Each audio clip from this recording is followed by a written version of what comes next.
An anti-heroine is a main character in a story who lacks conventional heroic qualities and attributes such as idealism, courage, and morality. Although anti-heroes may sometimes perform actions that are morally correct, it is not always for the right reasons, often acting primarily out of self-interest or in ways that defy conventional ethic codes. And that is exactly what our refreshing heroine in Suuran Digit, Hiroka, is like. She gets transferred to a prestigious high school by her guardian.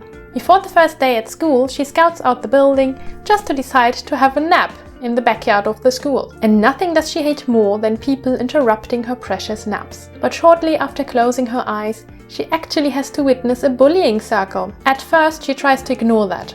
But as she just cannot sleep with this commotion going on, she steps in and challenges the bully to leave the victim alone so she can continue her nap. At that moment, a red mark, the number 0, starts shining on her left hand. Thus, the bully leaves the victim alone, now way more interested in Hiroka, who turns out to be part of a family which was said to be extinct. This family was one of 10 families destined to fight against each other as a test of strength by the god of war. Now that the 10th competitor is found, the fights for the hierarchy can begin. But already during this explanation, she has fallen asleep again. Of course, she is not interested in participating at all. What does this all have to do with her anyways? She just wants a relaxed life with a lot of naps and doesn't want to get involved with other people's business.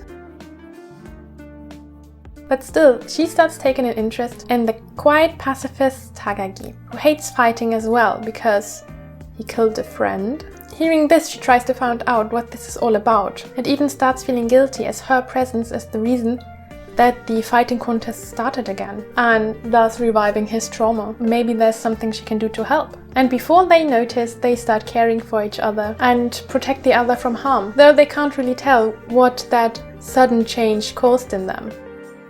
Towards Keitaro, Hiroka stays strangely distant and unemotional, though he is such a friendly, helpful and bright fellow who is extremely interested in fighting her. But as Hiroka has no interest in wealth or fame, she just wants to sleep, his chances of fighting her are considerably low. All he can bring her to is a martial arts fight. He wins against her, though he seems strangely disappointed about winning. As strange attacks start happening at school, Hiroka tries to solve these strange cases, because she doesn't want other people to get hurt.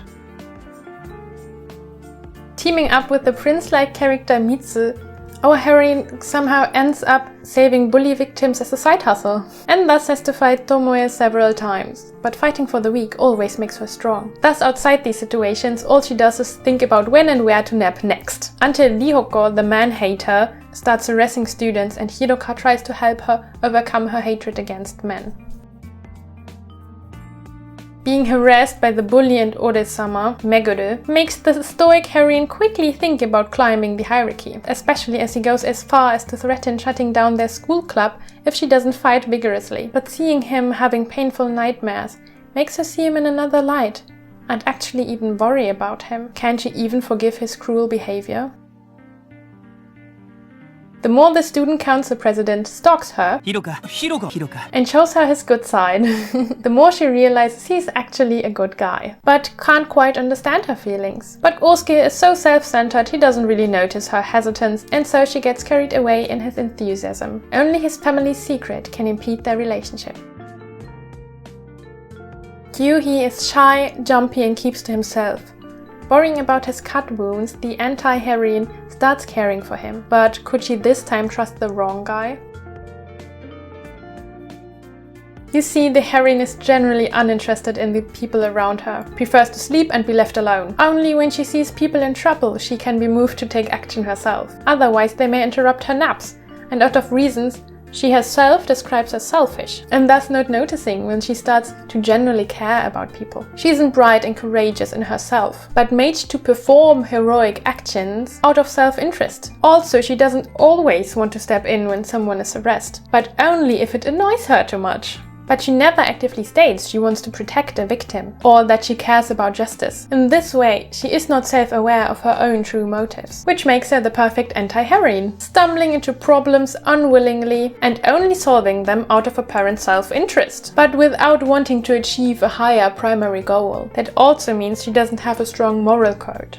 Right or wrong is decided by what she finds annoying. Though she manages to establish connections with her classmates, they stay driven by her self-interest and in a way disconnected from the guys, as she doesn't realize the scope of her own feelings. She is strangely disconnected from the world and doesn't want to change it for the better, doesn't have any aspirations but her wish to nap.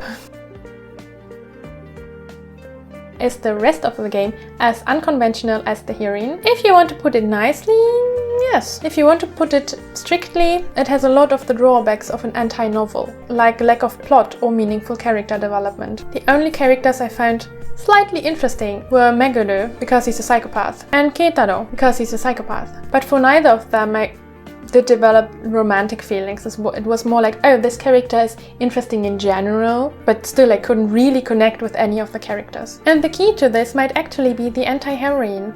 Seemingly unable to form close relationships or taking a genuine interest in what happens around her. She doesn't really seem to care about the feelings of others, or at least can't communicate it clearly. And having such a character as the narrator of the story obviously makes it difficult to connect to the characters, who are through her eyes just nuisances and preventing her from napping. As much as she was annoyed by what was happening, as much I was annoyed playing the game, without building connections to the flat characters and sudden plot developments, which felt detached from me, just like the heroine. Many of the plot points were either very sudden or cliched, or disconnected from the actions of the characters. Though I initially loved the heroine for her characteristics, as it was such a breeze of fresh air, seeing her always wanting to sleep, not taking things seriously, or just walking away with a straight face when she sees a person she doesn't want to talk to. You rarely see a practically expressionless heroine, so I don't quite get why they bothered to add her face sprite. But if she doesn't care, why should I? If she doesn't see a reason for fighting, why should I watch her? If she doesn't think there's more to the world than napping, why should I bother playing a game about her? So what first seems as the best self-inserting heroine, who is the most relatable and yet out of the ordinary, turns out to be a bad choice from a storytelling perspective. This is why the game ends up void of emotions, attachments, or meaningful developments. What happens in a rush without really taking an interest in it.